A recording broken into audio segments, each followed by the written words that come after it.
यहाँ आप 7 बजे से 11 बजे तक देख लें, इमरान खान, इमरान खान, इमरान खान, इमरान खान। तो इससे ये ज़ाहिर होता है कि इस वक़्त मुल्क के अंदर जो सियासी बयानिया है, उसको खान साहब कंट्रोल कर रहे हैं और उस पे किसी किस्म तरीके से काबू पाने के लिए इनकी हुँ। ख्वाहिश है कि किसी तरीके से उनको साथ मिलाया जाए, या कोई मुआहिदा किया जाए। वो वापस आ रहे हैं, किस मुआहिदे के तहत वो वापस आ रहे हैं? देखिए, आपको पता है, मेरी आवाज़ आपको आ रही है? मेरी आवाज़ कट रही तो नहीं है? हाँ, मॉडल अच्छा।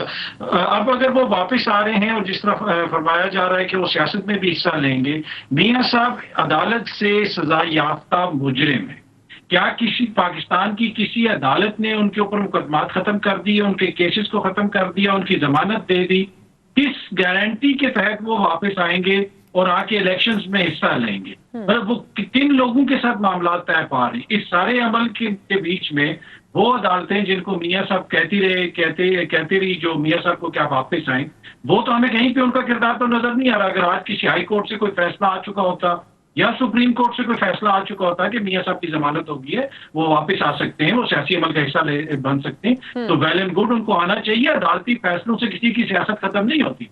मियाँ साहब की भी इज्जत अगर खत्म करेगी तो अवाम खत्म करेगी, या खान साहब की सियासत खत्म करेगी तो वो भी अवाम खत्म करेगी।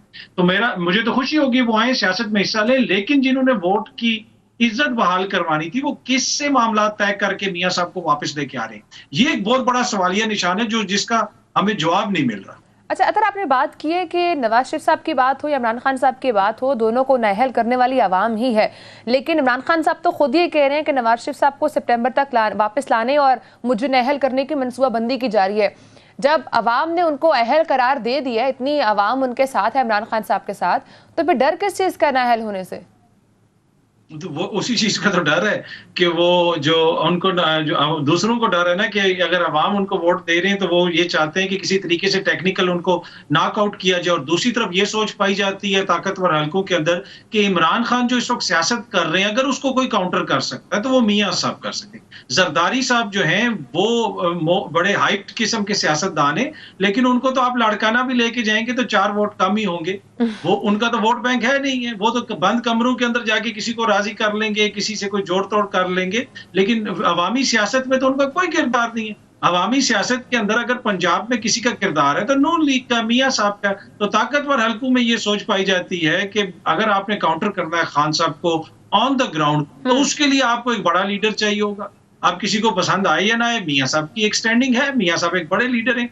लेकिन मौजूदा हालात में मैं नहीं समझता कि अगर मियाँ साहब आएंगे तो उससे इस तरीके से खान साहब को काउंटर किया जा सकेगा, बल्कि उल्टा तकवीत मिलेगी उस सारे बयानिए को कि देखें, एक साजिश के तहत मुझे हटाया गया और आप अचानक ही मियाँ साहब कोशर हो गए हैं और उनको वापस लाया जा रहा है और कौमी सियासत के अंदर वो मुतहरिक हो गए। तो मेरे ख्याल में अगेन इसको इमरान खान साहब अपने सियासी बयानिए की तकवीत के लिए इस्तेमाल करें। राना साहब, अगर ये सिचुएशन होगी कि इमरान खान साहब ने नवाज शरीफ साहब को वापस वो आते हैं और इमरान खान साहब के बयान को तकवीत मिलती है, तो फिर नवाज शरीफ साहब के वापस आने का फ़ायदा तो नहीं होगा? नहीं, देखिए, मैं समझता हूँ कि यहाँ जो चीज़ हम मिस कर रहे हैं ना, वो ये है कि टेक्निकल नॉकआउट। देखें, ये बनाना रिपब्लिक तो नहीं है कि जो सुप्रीम कोर्ट है पाकिस्तान की, वो एक चीज़ के ऊपर एक डिसीजन दे और उसी मामले के ऊपर, उसी तरह के नौयत के केस के ऊपर फिर अगली दफ़ा दूसरा फैसला सुना दे। क्या इमरान खान जो है वो अपनी, अगर वो पॉपुलर है और उसने कोई इलीगैलिटी की है, उसने पाकिस्तान के कानून तोड़े हैं, तो क्या वो पाकिस्तान के कानून से बालातर है? यानी कि टेक्निकल नॉकआउट आप किसको कहते हैं? अगर उसने मिस डिक्लेरेशन की है तो उसको उसकी सजा मिलनी चाहिए। अगर उसने जो है वो तोशा खाना की इनकम जो है वो हजम कर गए हैं और डिक्लेयर नहीं की, तो उसको सजा मिलनी चाहिए है, उसी तरीके से मिलनी चाहिए है जैसे बाकी लोगों को मिलती है, उसी कानून के तहत मिलनी चाहिए जैसे बाकी लोगों को मिलती है।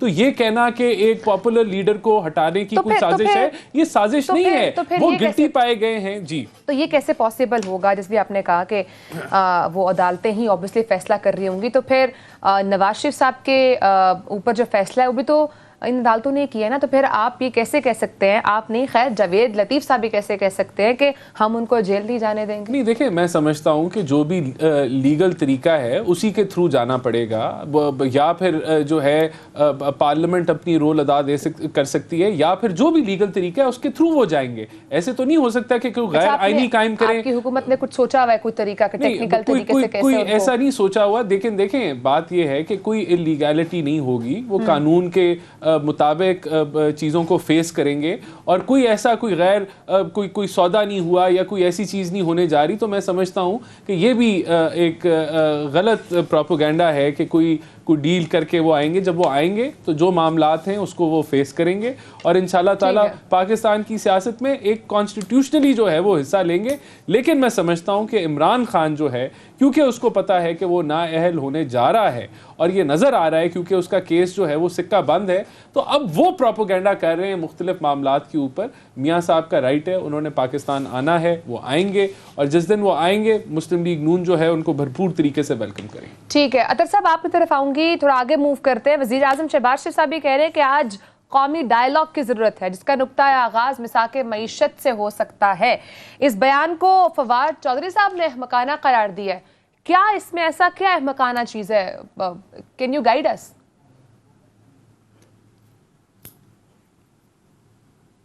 अतर आपकी आवाज़ नहीं आ रही। सॉरी, अब आपको मेरी आवाज आ रही है? जी जी।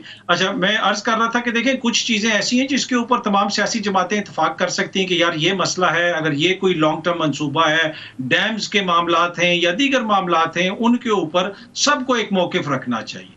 लेकिन देखें, जब आप अवाम के पास जाते हैं, मियाँ साहब जाएं, जरदारी साहब जाएं, इमरान खान साहब जाएं, जो सबसे इंपॉर्टेंट चीज होती है मंशूर के अंदर, वो होती है आपकी इक्तिसादी पॉलिसी कि हम तनख्वाहें इस तरह बढ़ाएंगे, हम टैक्स इधर कम करेंगे, इंपोर्ट्स इस तरह ज्यादा करेंगे या एक्सपोर्ट्स ज्यादा करेंगे। अब अगर आपने ये कहना है कि हम एक जो मुल्क की मईशत है उसके ऊपर एक इस किस्म का वायदा कर लें कि सारों की जो पॉलिसी एक होगी, तो मेरे ख्याल में वो तो फिर इस तरह लगेगा कि एक यूनिफॉर्म किस्म की पॉलिसी है सबकी। आप जाके अवाम के सामने क्या मौकिफ रखेंगे कि जनाब ये पॉलिसी मेरी उनसे डिफरेंट है, लिहाजा आप मुझे वोट दें? तो उस तरह तो नहीं चलता। लेकिन कुछ चीजों के ऊपर आपका इत्तेफाक हो सकता है, लेकिन ये अब कहा क्यों जा रहा है, ये बड़ा इंपॉर्टेंट। इसलिए कि देखिए, 14-15 जमातें तो वैसे ही इक़्तिदार में, और तमाम तर बुराइयों के जिम्मेदार, तमाम तर एक इक़्तिसादी जो मैस है इस वक्त, जो बुराइयां हैं, उसके जिम्मेदार इमरान खान थे। तो ये जमातें आपस में कोई कर लें मुआहिदा और अपना एक मौशी पॉलिसी एक बना लें सारी जमातें। इमरान खान की मौशी पॉलिसी तो वैसे ही नाकाम हो गई है इनके बकौल, तो ये अपनी बना लें और मुल्क को निकाल लें मौशी दलदल से। इस मौके के ऊपर ये इमरान खान को बार बार इसलिए घसीटते हैं कि सियासी तौर पर मुकाबला नहीं कर पा रहे। वो ये इनकी ख्वाहिश है कि वो जल्द से जुलूस खत्म करें। आप टीवी प्रोग्राम्स देख लें, आप कोई भी बहस देख लें, हर जगह पे हम इमरान खान को जिक्र कर रहे होते हैं, उनके ऊपर बात हो रही होती है।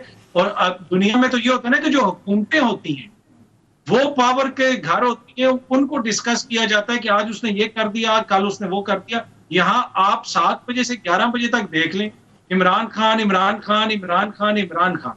तो इससे ये जाहिर होता है कि इस वक्त मुल्क के अंदर जो सियासी बयानियां है उसको खान साहब कंट्रोल कर रहे हैं, और उस पर किसी किस्म तरीके से काबू पाने के लिए इनकी ख्वाहिश है कि किसी तरीके से उनको साथ मिलाया जाए, जो कोई मुआहिदा किया जाए। पर मेरे ख्याल में फिलहाल ये ख्वाहिश पूरी होती हुई मुझे नजर नहीं आ रही।